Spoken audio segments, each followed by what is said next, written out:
आज हम जिस विषय पे बात करने वाले हैं वो हमारा नया विषय है न्यू टीचिंग टेक्निक्स।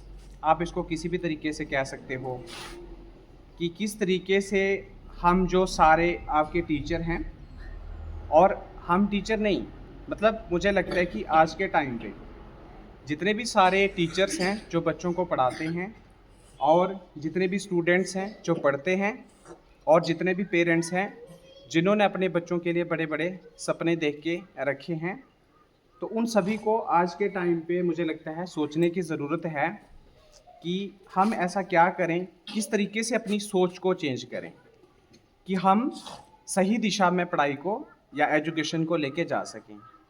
जैसे हम बड़ी बार बोलते हैं ना, सोच बदलो देश बदलेगा।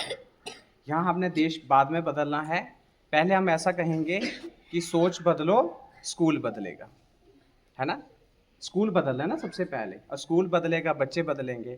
जब बच्चे बदल जाएंगे, बच्चे देश का फ्यूचर हैं, तो ऑटोमेटिकली देश बदल जाएगा।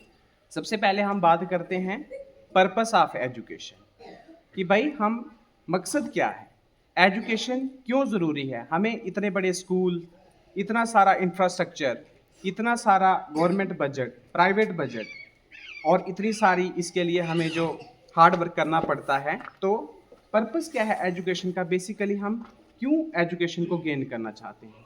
सारे बच्चे ध्यान से मेरी तरफ ध्यान देंगे।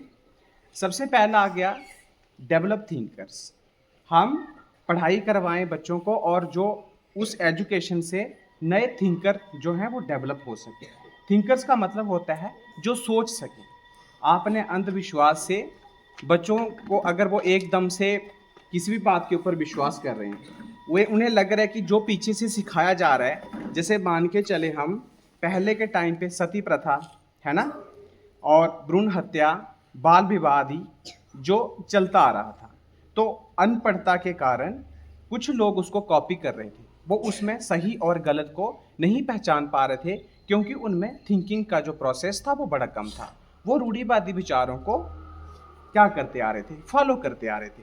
फिर क्या हुआ, राजा राममोहन राय, ईश्वर चंद्र विद्यासागर, इस तरह के कुछ जो थिंकर्स थे वो पैदा हुए सोसाइटी में, और जिसके कारण हमारे समाज के जो इतने बड़े कलंकित शाप थे, जिनके कारण बहुत सारी जो निर्दोष जिंदगियां जो थी उनको जब जान गंवानी पड़ती थी, और हमारे समाज के ऊपर धब्बा था। तो वो सब कुछ चेंज तभी हो पाया जब हमारे समाज में थिंकर्स पैदा हुए, नई सोच लाने वाले, हर चीज को सही और गलत समझ के नई दिशा से सोचने वाले थिंकर्स जो हैं जब पैदा होंगे। ठीक है, तो हमारा सबसे पहला पर्पस है एजुकेशन का कि हम थिंकर्स को पैदा करें जो सिर्फ पहले की बातों को फॉलो ना करें, सही और गलत का विश्लेषण करके सही निष्कर्ष पे पहुंचे। दूसरा है इनोवेटर्स। इनोवेटर्स कौन होते हैं, ये आपने ध्यान से सुनना भी है। इनोवेटर्स होते हैं जो पुराने तरीके से कोई चीज़ हम यूज़ कर रहे हैं उसमें कुछ नई ट्रांसफॉर्मेशन कर सके, है ना। जैसे मान के चलो, अगर पहले तांगा चल रहा है, तो इनोवेटर्स क्या करेंगे कि हम इस तांगे को और बढ़िया कैसे बना सकते हैं। इनोवेटर्स ही थे, जैसे पहले आप मोबाइल फ़ोन टेलीफोन यूज़ करते थे लैंडलाइन वाला, इनोवेटर्स ने ही कोशिश की कि आपके पास ईयरफोन आ गया, मोबाइल फ़ोन आ गया, जो बिना तार के कनेक्शन के आपके साथ मोबाइल करता हो। आप जहाँ पे भी मोबाइल करेंगे, मोबाइल का मतलब होता है चलना, घूमना। जब आप घूमते हैं तो उसके साथ मोबाइल भी आपका घूमता है, और कहीं पे भी आप घूम रहे हो वो अलग अलग सेल टावर के साथ कनेक्ट होता है, नैनो सेकंड में, मिली सेकंड में, और आपकी जो है अनइंटरप्टेड जो कॉल है, वो जो टॉकिंग है जो वो पॉसिबल हो पाती है। तो ये इनोवेशन ही है। नई देखिए आज के टाइम पे जो भी ट्रांसफॉर्मेशन आ रही है टेक्नोलॉजी में, सोसाइटी में, वो इनोवेशन के कारण ही आ रही है। तो दूसरा पर्पस एजुकेशन का है इनोवेटर्स को पैदा करना, और तीसरा आ गया प्रॉब्लम सॉल्वर्स। कोई भी जो प्रॉब्लम आ रही है सोसाइटी में, अनेक तरह की प्रॉब्लम्स आती हैं, अल्टीमेटली हमने सब कुछ करना सोसाइटी के लिए ही है, समाज के लिए ही है, ह्यूमैनिटी के लिए ही है। तो जो भी हमारी प्रॉब्लम्स हैं तो हमने उनको वो सॉल्वर करने वाले, तो बच्चों को हमने तीन तरीके से पैदा डेवलप करना है। एक तो वो थिंकर्स हों, इनोवेटर्स हों, और तीसरा है वो प्रॉब्लम सॉल्वर्स हों। ठीक है, अब एजुकेशन हम किस तरीके से टीचर्स करेंगे कि बच्चे जो हैं इस तरीके के बन सकते हैं। तो इसमें सबसे पहला योगदान होगा dialogue is important rather than monologue. मेरा ऐसा मानना है कि जब आप एजुकेशन बच्चों को पढ़ाते हैं तो आप, मुझे लगता है पहले आप चैप्टर को समझाते हो, लेकिन चैप्टर को समझाने के साथ साथ आपको डायलॉग करना है, डिस्कशन करना है, बच्चों को पूछना है, उनको इंगेज करना है। अगर हम अल्टीमेटली सिर्फ लेक्चर देंगे तो बच्चे जो हैं बोर हो जाएंगे, उनमें कोई क्वेश्चन पूछेंगे नहीं, और डिस्कशन अगर हम आपके बीच में डायलॉग नहीं होगा, आपस में बातचीत नहीं होगी, तो आप उनको सही ढंग से नहीं पढ़ा पाओगे। तो अल्टीमेटली आपने अगर एक पैराग्राफ पढ़ाया छोटा सा, तो उसके बाद आपके बीच में संवाद होना बड़ा ज़रूरी है। तो आप बच्चों के साथ डायलॉग करेंगे, डिस्कशन करेंगे कि आपको क्या समझ आया। उसी के बीच में से अगर आपको लगता है कि कोई क्वेश्चन बन रहा है तो बच्चों को पूछिए कि उनको वो कंसेप्ट क्लियर है कि नहीं। अगर आप तभी क्वेश्चन पूछेंगे तो आपको अल्टीमेटली उस पैराग्राफ में क्लियर हो जाएगा कि ये बात बच्चों को समझ आई कि नहीं आई। पहली बात है। आगे आपने इसमें डिस्कशन ऐड करनी है। क्लास में ज़्यादा से ज़्यादा, लेक्चर से ज़्यादा डिस्कशन होनी चाहिए। जैसे आपने देखा होगा, अच्छा एजुकेटर वही है जो सिर्फ लेक्चर पे विश्वास नहीं करता, जो सिर्फ अपनी स्पीच पे विश्वास नहीं करता, जो डिस्कशंस के ऊपर विश्वास करता है। डिस्कशंस होनी चाहिए, बातचीत होनी, बच्चे जितना ज़्यादा संवाद हम बच्चों के साथ करेंगे, बच्चे उतने हमारे साथ फैमिलियर होएंगे, उनको क्वेश्चन पूछने में आसानी होगी, वो हमारे साथ घुल मिल पाएंगे। डिबेट्स होने चाहिए। आप क्लास को 2 ग्रुप में डिवाइड कर सकते हैं, उनमें आपस में डिबेट करवा सकते हैं, ऐसे नहीं ऐसे। अगर उनका आप 2 टीम्स बनाएंगे तो बच्चों को हमेशा ना किसी को खुद को आगे करने की, एक्चुअली मैं ये नहीं कहूँगा कि किसी को पीछे करने की, बच्चों को खुद को आगे करने की जो है एक चाह रहती है कि हम फर्स्ट आएँ। तो जब डिबेट होगा, नए नए आइडियाज़ उनके बीच में आएंगे और वो कंसेप्ट को और अच्छी तरीके से समझने की कोशिश करेंगे, क्योंकि उन्हें डिबेट जीतना है। तो उनकी आप लड़के लड़कियों का ग्रुप बना लीजिए, या 50-50% आप बच्चों को सेपरेट करिए। जब आपका चैप्टर कंप्लीट होता है उसके बाद आपको डिबेट भी करवाना है। और प्रेजेंटेशंस, बच्चों को बोलना है कि आप ही प्रेजेंटेशन तैयार करिए। अब ये प्रेजेंटेशन आधे बच्चों को तो नहीं पता कि ये प्रेजेंटेशन क्या होती है, टीचर्स भली भांति जानते हैं, तो आपने बच्चों को प्रेजेंटेशन तैयार करने के लिए कहना है, ठीक है।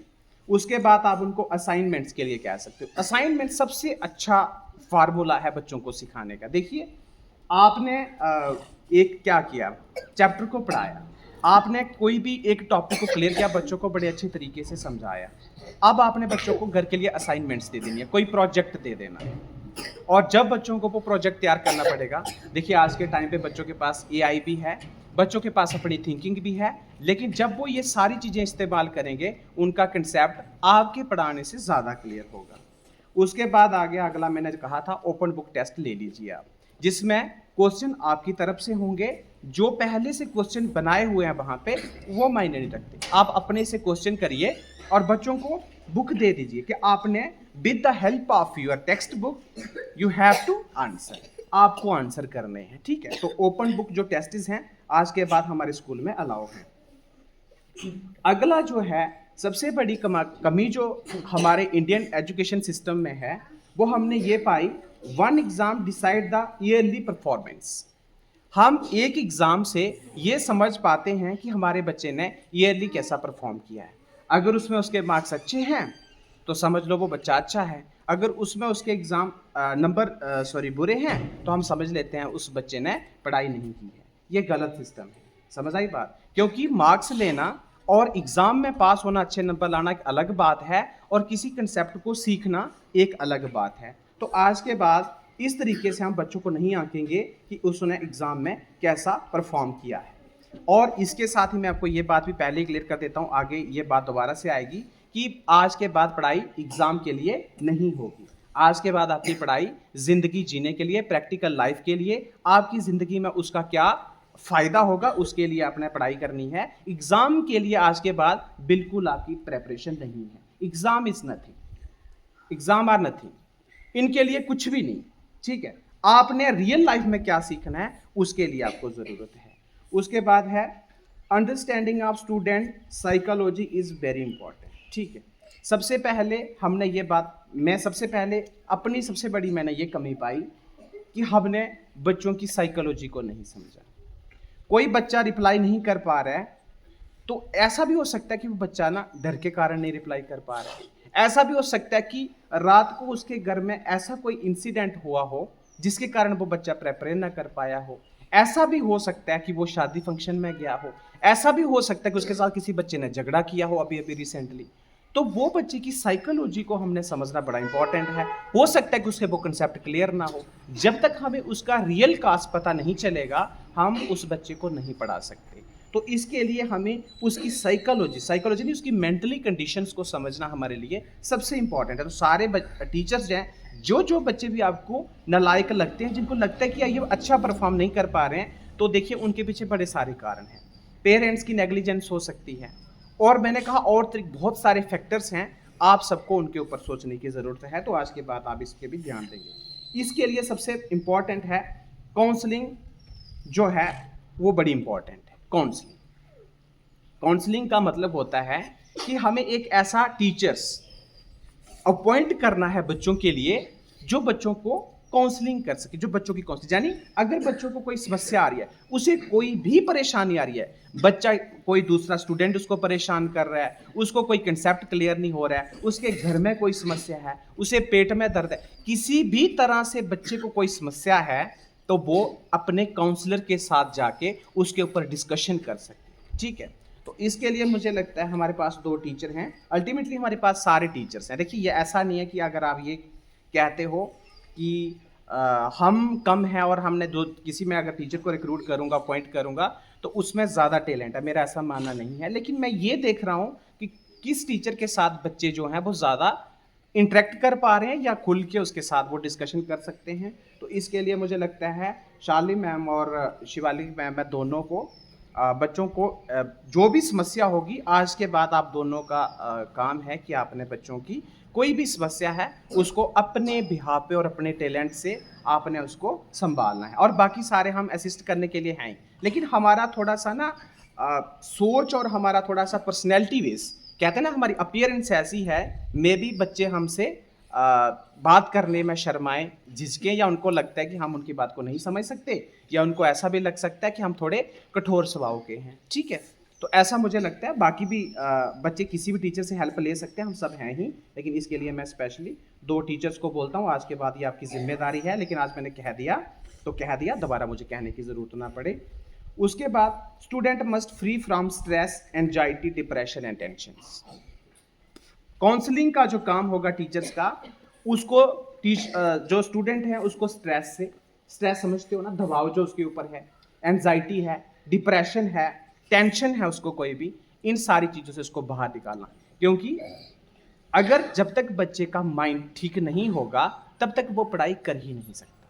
तो इसके ऊपर हमें बहुत ज़्यादा सोचने की ज़रूरत है। ठीक है, तो हमने इनोवेटर को पैदा करना है और रिसर्चर्स को पैदा करना है, जो नई रिसर्च कर सकें, जो नई नई चीज़ों को खोज सकें। और ऐसा नहीं होता कि जब इंसान बड़ा होता है तभी से रिसर्च स्टार्ट करता है, ये सारी आदतें उसे बचपन से होनी चाहिए। तो ये हमने उनको इस तरीके का बनाना है।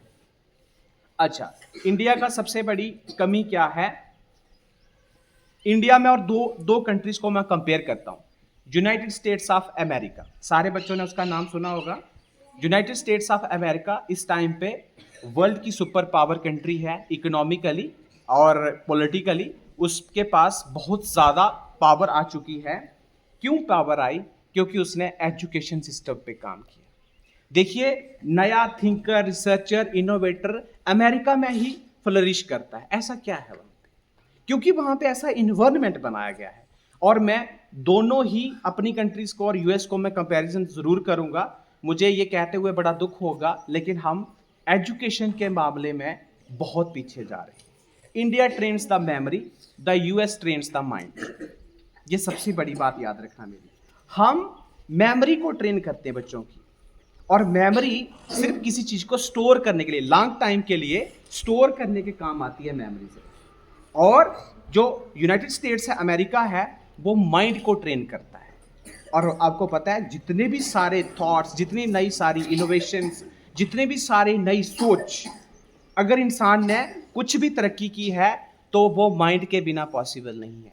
जब आपका माइंड बियॉन्ड द लिमिट्स नहीं सोचेगा, तब तक वो नई तरक्की कर ही नहीं सकता। जैसे मैं आपको फॉर एग्जांपल बताता हूँ, सिंपल सा हमारे पास है, हम चैप्टर को पढ़ाते हैं, चैप्टर के बाद हम क्वेश्चन आंसर करवाते हैं, और उन्हीं क्वेश्चन आंसर से हम बच्चों को मार्क्स लाने के लिए कहते हैं और जिस बच्चे ने उन क्वेश्चन को अच्छे से रट लिया और एग्जाम में अच्छे नंबर ले पाए, तो वो बच्चा हमारी नज़रों में सुपर डुपर इंटेलिजेंट कहलाएगा। और उसका सबसे बड़ा, अगर अल्टीमेटली देखा जाए, उस बच्चे ने 100 में से 100 मार्क्स लाए हैं, इट मीन्स कि उसकी मेमोरी बड़ी तेज है। बाकी वाले बच्चों के मामले में उसकी मेमोरी ज़्यादा तेज हुई। लेकिन अगर हम वही चैप्टर को एग्जाम के बाद, अगर आप सारे टीचर इस बात को चेक करना, एग्जाम के बाद उसी चैप्टर को खोलिए और बच्चे को उस चैप्टर के बारे में कंसेप्ट पूछिए, मैं 100% श्योर हूं जो 100 में से 100 मार्क्स लाने वाला बच्चा भी होगा, वो 50% ही उन सारे टॉपिक्स को क्लियर कर पाया होगा और 50% टॉपिक्स उसके क्लियर नहीं होंगे। क्यों? क्योंकि हमने मेमोरी को ट्रेन किया, माइंड को ट्रेन नहीं किया। जब तक बच्चों ने सोचा नहीं, कंसेप्ट को समझा नहीं, रिसर्च नहीं की, डिबेट्स नहीं हुआ, डिस्कशंस नहीं हुई, बच्चों ने क्वेश्चन नहीं पूछे, तब तक आपका ये जो क्वेश्चन आंसर वाला टॉपिक है ये सारा बेकार जा रहा है। आप मेमोरी को ट्रेन कर रहे हो और मेमोरी जो है, देखिए, एक टाइम के बाद डाउन हो ही जाती है। उसके बाद बच्चे क्या करेंगे? अगर जब बच्चा 25 के बाद, मुझे लगता है, मेरा अपना एक्सपीरियंस है, जब कोई भी बच्चा 25 के बाद जब वो बड़ा हो जाता है, उसके बाद उसकी मेमोरी धीरे धीरे लॉस होना शुरू होती है। हमने मेमोरी को ट्रेन किया हुआ है, वो कितनी ही काम आएगी जिंदगी में, लेकिन अगर हमने उसके माइंड को ट्रेन किया होगा, वो टिल ओल्ड एज, जब तक उसका बुढ़ापा आएगा, जब तक उसकी सेंस ऑर्गन्स और दिमाग, बॉडी ठीक से काम करेगी, वो नए नए आइडियाज लाता रहेगा और देश को आगे पहुंचाता रहेगा। उसके बाद है जो इंडियन टीचिंग है, वो बच्चों को ट्रेन करती है सिर्फ आंसर मेमोराइज करने के लिए। और ये बात मैं बड़ी बार पहले भी कह चुका हूं कि अब आपने क्वेश्चन आंसर वाला कंसेप्ट जो है पढ़ाई में से निकालना। सबसे बड़ा ड्रॉबैक जो है, क्वेश्चन को रटना और क्वेश्चन पे काम करना टोटली बंद करिए। अब आपको चैप्टर पे, टॉपिक पे, ध्यान पे, नॉलेज पे काम करना है, और ये सबसे बड़ी आपकी अचीवमेंट होगी। तो shift teaching from memory to thinking. अब आपने जो टीचिंग है उसको शिफ्ट करना है, मेमोरी को टीच करने से चेंज करके थिंकिंग पे लाना है बच्चों को। अब देखिए बच्चों का अगला टास्क क्या है। अब मेमोरी नहीं है, अब क्वेश्चनों को याद करना नहीं है, अब थिंकिंग करना नया प्रोसेस स्टार्ट होगा। अब आपने अपनी टीचिंग को मेमोरी से ट्रांसफर करके, चेंज करके उसको थिंकिंग पे लाना है कि बच्चे थिंक कर पाए, नई सोच को, नए आइडियाज को थिंक करें, नई सोच बनाएं। ठीक है, तो रिड्यूस रॉट लर्निंग, वही वाला हो गया कि बने बनाए क्वेश्चन आपने पहले से जो दिए हुए हैं तो उसी को फॉलो करना है। तो आज के बाद आपने रॉट लर्निंग को हटा देना है। ठीक है, उसके बाद आ गया make by and how compulsory in exam. देखिए हमारे मैक्सिमम क्वेश्चन बट पे होते हैं, और याद रखना, ये टीचर्स को मैं लंबा लेक्चर नहीं दूंगा इसके ऊपर। बट का मतलब है क्या, हम सिर्फ क्या क्या पूछते हैं, और उसमें हम जो आपका नेक्स्ट है बाई और हाउ, वो हम उसमें इंट्रोड्यूस नहीं करते। बाई मने क्यों और हाउ मने कैसे, ये क्यों हुआ और कैसे हुआ ये बच्चों को क्लियर नहीं होता। बट से क्या क्या क्या, उनको ये पता है, क्या का मतलब है कि उस बच्चे को ये चीज पता है कि ये क्या है, ये कंसेप्ट क्या है, लेकिन उसे ये पता नहीं है कि वो क्यों है और कैसे है। अगर कैसे से उसके पीछे की पूरी साइंस समझ आएगी, और बाई मने क्यों हुआ उसके पीछे का सिस्टम समझ आएगा कि डिमांड क्या थी, ऐसा हुआ क्यों। बट से बच्चा पूरे तरीके से नहीं समझ पाएगा। तो क्वेश्चन आपके 3 तरह के होंगे, अभी सिर्फ बट वाले चल रहे हैं। नेक्स्ट आपको बाई और हाउ को इंट्रोड्यूस करना है अपनी एजुकेशन, इससे बहुत ज़्यादा सुधार होएगा। इसके ऊपर टीचर थिंकिंग कर सकते हैं कि मैं क्या कह रहा था, बाद में आपको समझ आ सकता है। ठीक है, उसके बाद आ गया students must learn logic not paragraphs. Student को लॉजिक समझना है, पैराग्राफ नहीं समझना है। हम क्या करते हैं, जब बच्चे को समझाते हैं, पढ़ाते हैं, तो हम पैराग्राफ पे फोकस करते हैं कि ये पैराग्राफ बच्चे को क्लियर हुआ कि नहीं हुआ, उस पैराग्राफ में लॉजिक क्या था। अब लॉजिक टीचर समझाएंगे कि लॉजिक क्या होता है, टीचर्स को पता है कि लॉजिक क्या होता है, उसके पीछे लॉजिक क्या था। आपने बच्चे को लॉजिक क्लियर करवाना है, पैराग्राफ को उसको कंसेप्ट क्लियर करवाने की जरूरत नहीं है। पैराग्राफ तो जस्ट एक राइटिंग है, और उसको अगर वो पैराग्राफ उसको समझ भी आ जाएगा, उससे कुछ समझ नहीं आएगा, क्योंकि जो पहले से लिखा हुआ है वही समझ आएगा। उसके पीछे का जो लॉजिक है लिखने का, उस पैराग्राफ में क्या है, वो आपको बच्चों को सिखाने की ज़रूरत है। तो एक और नई बात है कि ये बात मैंने अभी पाई कि लेस स्ट्रेस मोर लर्निंग, ये एक नई बात है। जितना बच्चे में स्ट्रेस कम होगा उतना वो ज़्यादा सीखेगा। और देखिए जब हम बच्चे को टॉर्चर करते हैं, सबसे पहला रीज़न कि बच्चा स्ट्रेस में चला जाता है, और एक स्ट्रेस माइंड कभी पढ़ाई नहीं कर पाता। तो आपने बच्चे को स्ट्रेस नहीं देनी है आज के बाद। लेस स्ट्रेस मोर लर्निंग, कम स्ट्रेस होगी बच्चा ज़्यादा सीखेगा। तो इसके ऊपर भी हम काम करेंगे। Teacher should have to becomes a mentor not a dictator, सबसे इंपॉर्टेंट बात है, ये मेरे पे लागू होती है। सबसे पहले मैं इस बात को एक्सेप्ट करता हूँ। Teacher should have to become a mentor not dictator.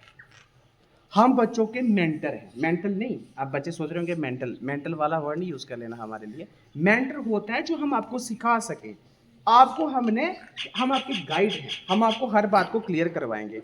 और हम बने बैठे हैं डिक्टेटर। डिक्टेटर कौन होता है? तानाशाह, जो हमारे मन में आएगा वही बच्चे करेंगे। ऐसा नहीं है। देखिए, अगर हम आपको पनिशमेंट देंगे, हम आपके ऊपर कोई भी अनवांटेड एग्जाम थोप देंगे, अनवांटेड टॉपिक थोप देंगे, अनवांटेड होमवर्क थोप देंगे, जो हमारे मन में आएगा, यानी हम अथॉरिटेरियन हैं, ऐसा नहीं चलेगा।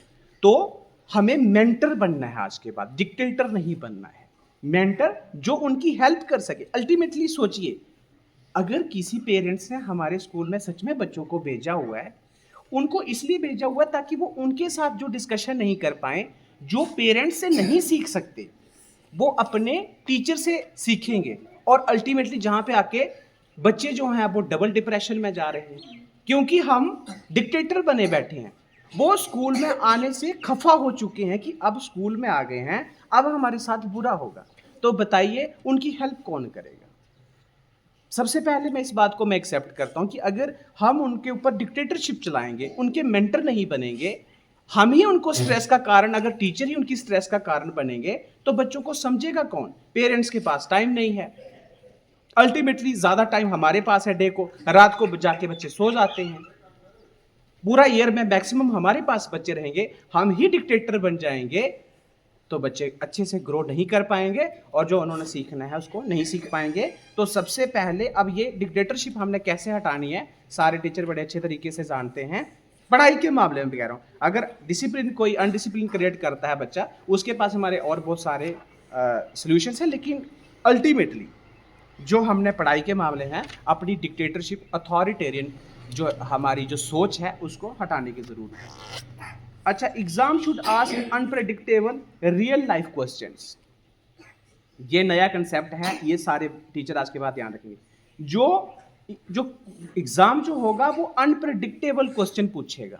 आज के बाद जो हमारे क्वेश्चन होंगे वो बुक पे लिखे हुए क्वेश्चन नहीं होंगे। ये मैं सारे टीचर्स को कह रहा हूं। बच्चों को पता ही नहीं होगा कि क्वेश्चन क्या आएगा। अब बच्चों को उस क्वेश्चन को अपनी लैंग्वेज में लिखना है। देखिए, रटने से बेहतर है कि बच्चा भले ही इंग्लिश गलत लैंग्वेज इस्तेमाल करेगा, लेकिन अगर वो लिखने की कोशिश खुद से करेगा, नए आइडियाज लाएगा, अपनी लैंग्वेज को सुधारेगा, नए तरीके से सोचेगा, उससे उसका ज़्यादा सुधार होगा। बावजूद इसके कि जो क्वेश्चन का आंसर आपने लिख के दिया है उसको बच्चे ने रट लिया और उसका एग्जाम हो गया, समझो आपकी सारी मेहनत जो है वो पानी में चली गई। अब अगर आपने अनप्रेडिक्टेबल, मतलब होता है जिसका बच्चे को पहले से पता नहीं है कि उसको क्या क्वेश्चन आना है, और अगर आपने ऐसा क्वेश्चन पूछा तो बच्चे को सोचना पड़ेगा। तो ऐसा करना है।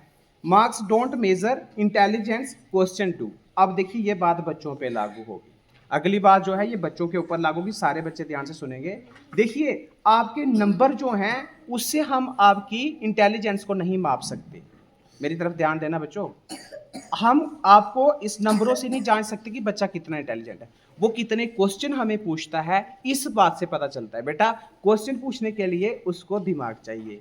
जानी वो जितने ज्यादा क्वेश्चन पूछ रहा है, इट मीन्स वो उतना ज्यादा सीख रहा है और वो सीखने की कोशिश कर रहा है। आप जितने ज्यादा क्वेश्चन पूछोगे, हम समझेंगे कि वो बच्चा उतना ज्यादा इंटेलिजेंट है। और इसके लिए हमने एक नया प्रावधान रखा है, ये सारे टीचर याद रखना मेरी बात को। उसी बच्चे को हम सबसे ज्यादा मार्क्स देंगे जो मतलब बहुत अच्छे क्वेश्चन पूछे। बेस्ट क्वेश्चन क्लास में पूछने वाले बच्चे को रिवार्ड मिलेगा। रिवार्ड का मतलब उसको एक्स्ट्रा मार्क्स, उसे हम सबसे अच्छा स्टूडेंट मानेंगे आज के बाद, जो बहुत अच्छे क्वेश्चन टीचर को पूछेगा।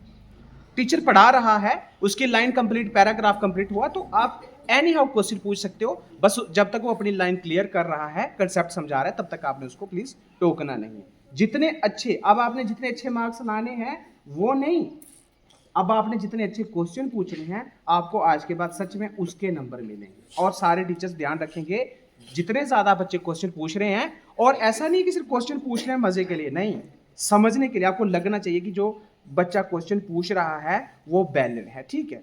तो इसके बारे में भी हमें काम करना है, बच्चों को काम करना है, ठीक है। तो आज के बाद आपको मैक्सिमम जो है उस जो आपका जो भी आपको टॉपिक या चैप्टर समझाया जाएगा उसके ऊपर आपने मैक्सिमम जो है क्वेश्चन टीचर को करने हैं, ठीक है। अब आ गया टीचर्स के लिए एडवाइस की बात है। सबसे पहले स्टॉप ह्यूमिलेटिंग स्टूडेंट्स। बच्चों को आपने ह्यूमिलेट नहीं करना है। आज के बाद हम बच्चे को जो धिकारते हैं, भला बुरा बोलते हैं, हम नहीं बोलेंगे, क्योंकि सच में उसकी डिग्निटी है। सोचिए अगर वो छोटा बच्चा है, इज्जत उसको भी उतनी ही प्यारी। ये हमेशा याद रखना। हम अपनी छोटी एज में थे, मैं इस बात को महसूस करता हूँ, छोटी एज में भी हमें कोई हमारी जो इज्जत के ऊपर जब सवाल आता था हमें बड़ा चुभता था। अगर छोटे बच्चे हैं तो भी उनकी डिग्निटी, और बड़े हो जाएंगे तब भी है। तो हमने ह्यूमिलेटिंग बिहेवियर को अब हम खत्म करना है, हम बच्चों को ह्यूमिलेट नहीं करेंगे। और stop teaching only for exams. जो आप सिर्फ एग्जाम के लिए बच्चों को पढ़ाई करवा रहे थे, अब आपने उसको बंद कर देना। पहला ह्यूमिलेट, दूसरा आपने उसको ह्यूमिलेट इसको जो टीचिंग हो रही थी ये आपने नहीं करनी। दो चीज़ें आपने अपने सिस्टम से हटानी है और कुछ चीज़ें इसमें ऐड करनी है। Accept multiple answer, reward thinking. अब आपने जो आंसर हैं वो मल्टीपल आंसर आपने एक्सेप्ट कर लेने। मान के चलिए आपने बच्चे को क्वेश्चन पूछा, हर बच्चे का आंसर अलग हो सकता है, अब आपने उसको एक्सेप्ट कर लेना। ऐसा नहीं है कि जो आपने लिखवाया आंसर है वही वहां पे बच्चा लिखेगा, नहीं, वो अपने नए तरीके से भी आंसर दे सकता है, भले ही आपको गलत लग रहा हो। लेकिन अब आपने इस बात को एक्सेप्ट करना है कि इस क्वेश्चन का आंसर सिर्फ ये वाला नहीं हो सकता, इसके मल्टीपल आंसर हो सकते हैं, बस थोड़े थोड़े वो रेलिवेंट होने चाहिए। तो इस बात को आपने करना है। दूसरा आ गया जो आपका इसमें है थिंकिंग। जो बच्चा जितना ज़्यादा अच्छा थिंक करता है वो आपकी नज़रों में उतना बेस्ट, उसका भी रिवार्ड है। जो बच्चा अच्छे क्वेश्चन पूछ रहा है, अच्छी थिंकिंग रख रहा है और नए आइडियाज़ दे रहा है, तो आपको क्लास में डिस्कशन डिबेट से पता चल जाएगा, उसको रिवार्ड करिए। और 1 good teacher can change 100 lifes. ये आपको टीचर्स को सभी को रिवार्ड है। एक अच्छा टीचर 100 जिंदगियां चेंज कर सकता है। कोई नहीं कर सकता, कोई पॉलिटिशियन नहीं कर सकता, कोई मोटिवेटेड स्पीकर नहीं कर सकता। ये सिर्फ वो हवा बैलून की तरह वो गुब्बारा फुलाएंगे और अगले ही पल में जैसे ही गुब्बारे से हवा निकलेगी गुब्बारा फट जाएगा, कोई काम नहीं करेगा। लेकिन सच में अगर एक बेस्ट टीचर, अच्छा टीचर 100 जिंदगियां चेंज करेगा, और अगर जिंदगी में उसने 100 लोगों को बदल दिया एक टीचर ने, तो इससे बड़ी और क्या अचीवमेंट चाहिए। और टीचिंग मेथड जो होंगे डेली, ठीक है, ये मेरा ऐसा है। अब देखिए टीचिंग मेथड में क्या क्या होगा। 50% आपका लेक्चर रखा है मैंने, 50% आप डेली लेक्चर देंगे। जितना भी आपने पढ़ाना है वो सिर्फ 50% पढ़ाना है जो पूरा टाइम होगा। 40% डिस्कशन एंड क्वेश्चन, 90% हो गया टोटल। 50% आपने पढ़ाया, 40% है डिस्कशन बच्चों के साथ और बच्चों के क्वेश्चन, आपके क्वेश्चन और बच्चों के क्वेश्चन। या डिस्कशन में क्या होता है, हम सवाल ही तो पूछते हैं, हम डिस्कशन करेंगे और क्वेश्चन आंसर को उसमें ऐड करेंगे। और 10% है उसमें रिफ्लेक्शन। रिफ्लेक्शन कब, जब आपका डिस्कशन खत्म हो जाएगी, अब आपने बच्चों से रिफ्लेक्शन लेनी है। अब आपने बच्चों से पूछना है कि भाई आपने क्या सीखा। तो 10% अब आपने रिफ्लेक्शन लेनी है, 40% आपने डिस्कशन करनी है विद क्वेश्चन, और 50% आपने लेक्चर देना। सिर्फ ऐसा नहीं कि आज का पूरा आपका पीरियड सिर्फ लेक्चर में चला गया और उसके ऊपर कोई डिस्कशन नहीं हुई और उसमें आपने बच्चों से कुछ भी रिफ्लेक्शन जो है वो नहीं ली। तो आपने इसको करना है 3, मैंने परसेंटेज भी बता दी, 50, 40 एंड 10। उसके बाद अब देखिए हम क्या करते हैं, हमारा भी दबाव होता है और टीचर का भी काम यही होता है कि जल्दी जल्दी हम अपना सिलेबस को ख़त्म करेंगे। आज इस चैप्टर को ख़त्म कर लेते हैं। इसके लिए मेरा मानना है depth is more important than speed. Depth, गहराई, बच्चे ने कितना गहरा उस टॉपिक को समझा वो ज़रूरी है स्पीड से। अगर स्पीड से आपने उस चैप्टर को ख़त्म कर भी लिया और एक बार स्पीड से चैप्टर खत्म कर लिए, रिवीजन में स्पीड से खत्म कर लिए, तीसरी रिवीजन में स्पीड से खत्म कर लिए, लेकिन बच्चे को क्लियर एक बार भी नहीं, ऐसी स्पीड का हम क्या करेंगे, हम डेप्थ में जाएंगे। भले ही चैप्टर 10 चैप्टर में से बच्चा 4 चैप्टर सीखेगा, लेकिन डेप्थ में सीखे, ताकि वो उसको सारी जिंदगी के लिए कभी ना भूलें। आप सबकी जिंदगी में ऐसा हुआ होगा, कभी टीचर ने आपको जो चीज डेप्थ में पढ़ाई होगी आप आज तक नहीं भूलेगा, आपको याद होगा वो वाला कि तब हमें ऐसे पढ़ाया गया था, आज तक नहीं भूले हम उसको। और वो रियल लाइफ में आपको कभी भी परेशानी नहीं आती उन टॉपिक्स को क्लियर करने के लिए। लेकिन जो आपने डेप्थ में नहीं पढ़े हैं, स्पीड में पढ़े हैं, मैं गारंटी के साथ कहता हूं वो टीचर्स को कभी क्लियर नहीं हो, और बच्चों को कैसे। तो ये बात भी आपने डेप्थ पे ध्यान करना है। उसके बाद आ गया एक पीरियड, अब आपका वीकली थिंकिंग पीरियड होगा। देखिए मैं वीडियो इसीलिए बना रहा हूँ, आप सारी बातें भूल जाओगे, हम इनको बारी बारी दोबारा से ट्राई करेंगे, मैं आपको याद दिलाता रहूँगा, इसमें कोई वो वाली बात नहीं है। आज हम सिर्फ विचारों को सुनेंगे, उसके बाद इम्प्लीमेंटेशन हमारी धीरे धीरे हो ही जाएगी। तो एक वीकली थिंकिंग पीरियड रखना है। थिंकिंग का मतलब बच्चे सिर्फ सोचेंगे, आपने पूछना है और उनको सोचना है, यानी उस पीरियड में डिस्कशन ही होगी लेकिन थिंकिंग वाली। आपने उनको थिंक करने के लिए कहना, बोलिए इसको थिंक करिए और इसके ऊपर लिखिए कोई भी टॉपिक। अब क्वेश्चन आंसर की बात नहीं है, आपने किसी भी चैप्टर में से उनको टॉपिक दे दिया, और भाई वो टॉपिक सिर्फ चैप्टर का नहीं हो सकता, वो रियल लाइफ का हो सकता है। देखिए रियल लाइफ में कितनी समस्याएं हैं, मम्मी पापा से बात कैसे करनी है, सोसाइटी में उठना बैठना कैसे है, कौन सी चीज सोसाइटी में इस टाइम पे सोसाइटी का बर्बादी कर रही है, कौन सी चीज सोसाइटी को आगे लेके जा रही है, मोबाइल फोन्स हैं, ये सब इसके ऊपर अब आप उन बच्चों को थिंक करके लिखना है, और थिंक करके लिख भी सकते हैं, ऑरली भी बता सकते हैं। अगर एक आपका डे सैटरडे का दिन सिर्फ इसी में चला जाएगा, बच्चे भी थोड़ा रिलैक्स फील करेंगे और उनको नए आइडियाज को सोचने के बारे में, और सही गलत, देखो कुछ बच्चे गलत जवाब देंगे, दूसरा सही देगा, तो ग्रुप डिस्कशंस में वो उससे ज्यादा सीख पाएंगे। तो इसके लिए आपको वीकली थिंकिंग पीरियड जो है एक रखना है आपने, मतलब एक पीरियड, मतलब सारे पीरियड एक एक हो गया तो वो आपने एक डे रख लेना है, और आप किसी भी डे को रख सकते हो थिंकिंग पीरियड, बट एक ही होना चाहिए, ठीक, जिसमें से डिस्कशंस होनी चाहिए और रियल लाइफ क्वेश्चन होने चाहिए। रियल लाइफ के ज्यादा, मतलब वो एकेडमिक वाले नहीं, जो रियल लाइफ में चल रहा है उसमें बार बार। जैसे एक दिन मैम जैसे बता रहे थे ना कि वो खारका वाला टॉपिक था, इस तरीके से देखो करोड़ों टॉपिक है, बच्चों को नहीं पता, जो रियल लाइफ में उनके एजुकेशन इस्तेमाल हो रही है, यूज हो रही है, बच्चों को नहीं पता। वो वाली एजुकेशन जो उनकी रियल लाइफ में ज्यादा काम कर रही है, उसके ऊपर हम थिंकिंग करेंगे और बच्चों को उसके ऊपर सोचने को कहेंगे, और उनको नए नए आइडियाज हम भी देंगे। और ह्यूमिलेशन कल्चर को हम एंड करेंगे, और हम जीरो टॉलरेंस रखेंगे। देखिए मैं तो इस चीज़ को छोड़ चुका हूँ, और मैंने अपने आप को एक्सपीरियंस भी कर लिया चेंज करके, और मैंने बच्चों की परफॉर्मेंस भी देखी बढ़िया जा रही है। तो हम जीरो टॉलरेंस करेंगे। जीरो टॉलरेंस किस किस में है? इंसल्ट की। आज के बाद कोई भी टीचर या बच्चा एक दूसरे की इंसल्ट करेगा, उसके लिए जीरो टॉलरेंस है।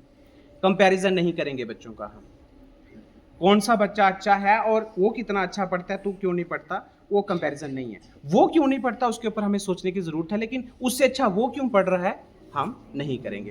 कंपेयर नहीं करना, इंसल्ट नहीं करनी और शेमिंग नहीं करनी है। बच्चे को हमने उसकी इंसल्ट भी नहीं करनी है, मतलब उसकी शेम समझते हो ना, शेम जो होती है वो हमने उसकी नहीं करनी है।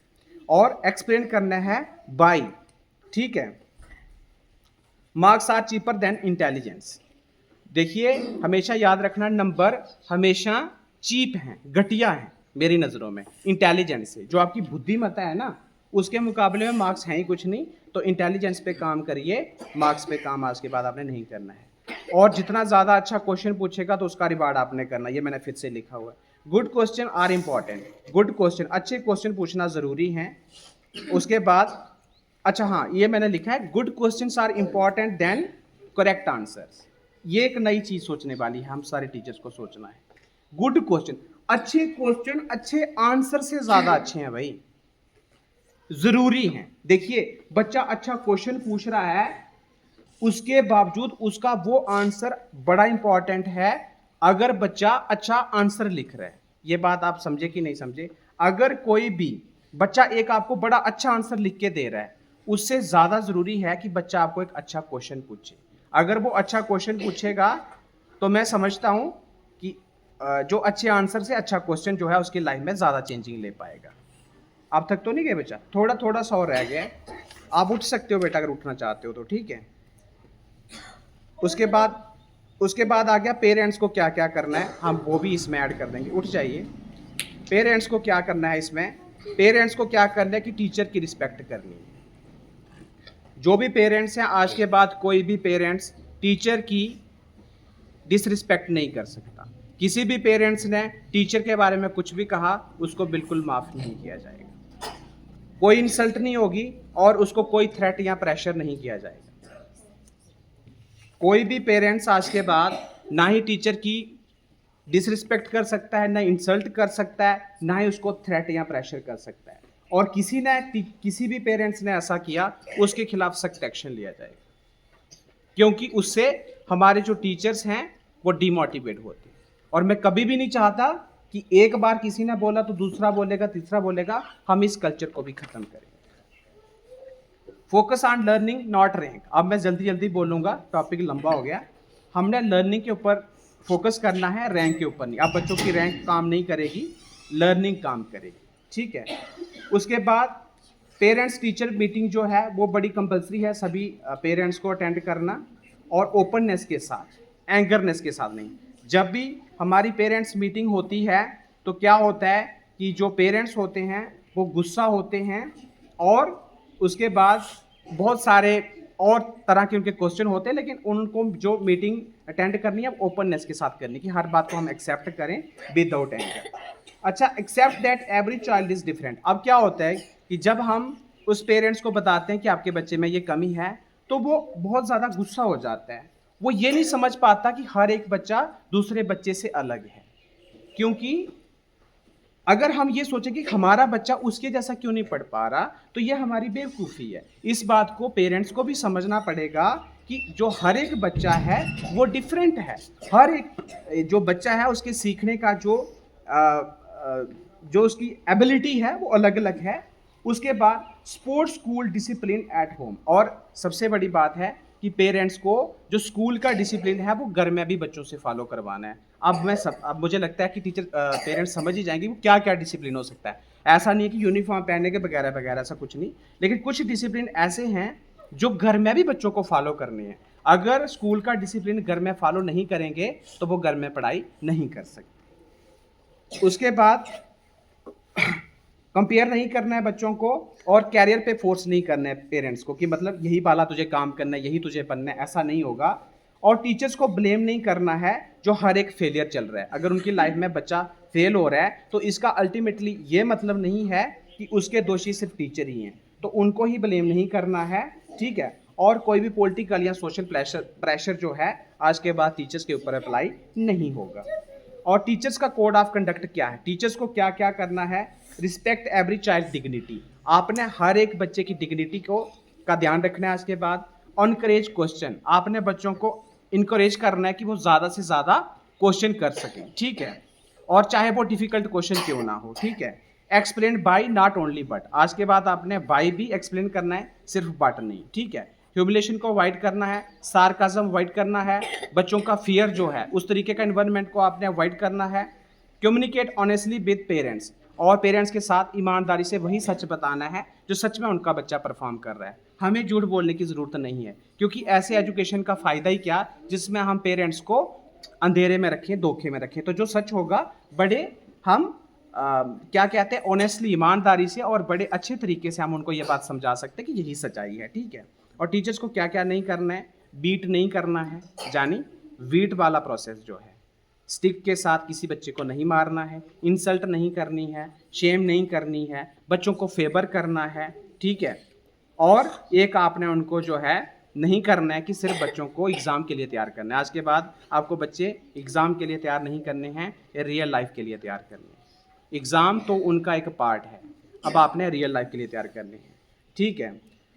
आज के बाद बच्चों ने सोचना है, मेमोराइज नहीं करना है, ठीक है। Learn for life not only for exams. उसके बाद रिसर्च दिखाती है कि चिल्ड्रन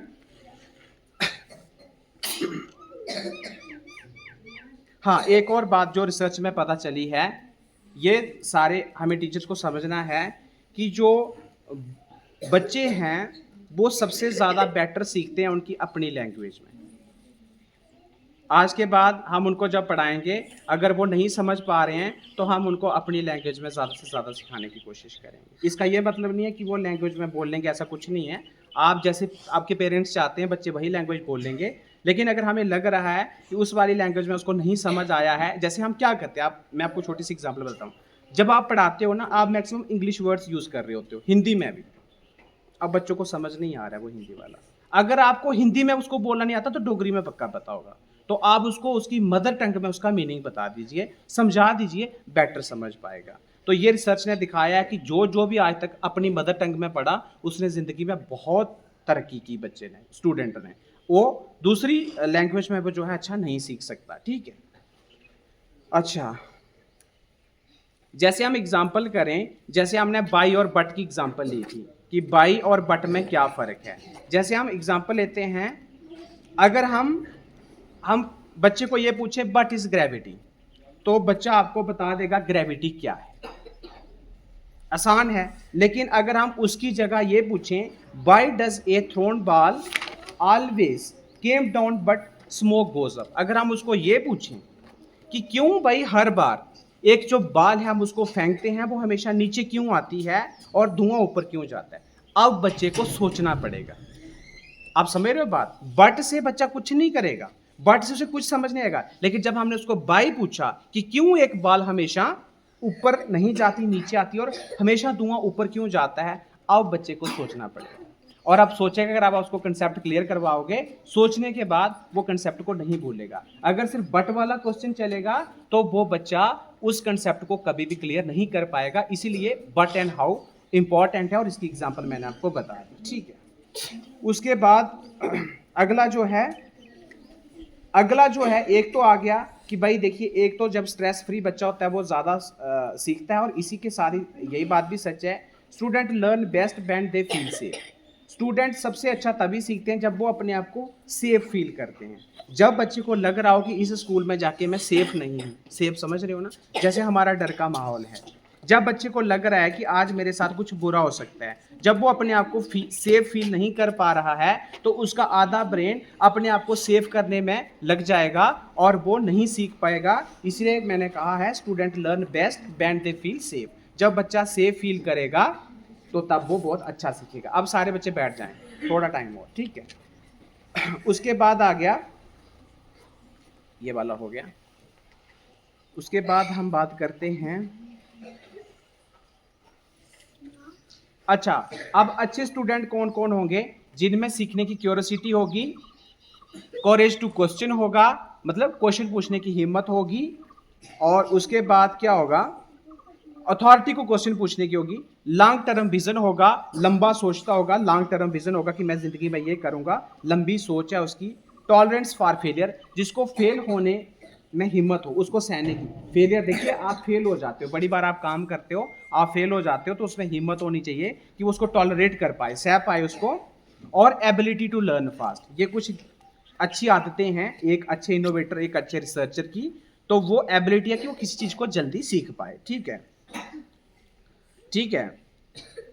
उसके बाद मैं कहता हूं कि high marks are not required, high thinking is required.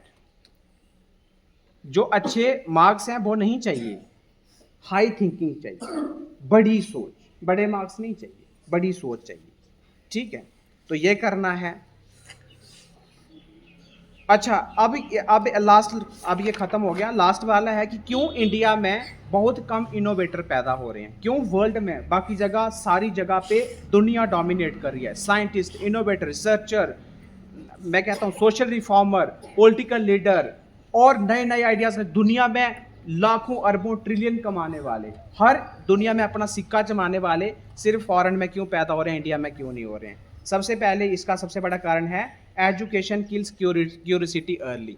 जैसे ही छोटा बच्चा क्वेश्चन करता है, पूछता है, हम उसको डर, एंजाइटी, फियर से उस बच्चे को दबा देते हैं। वो बचपन से क्वेश्चन पूछना बंद कर देता है, सोचना बंद कर देता है, और हम उसको रॉट लर्निंग करवाते हैं, जो पहले से लिखा हुआ है वही रटा रटाना।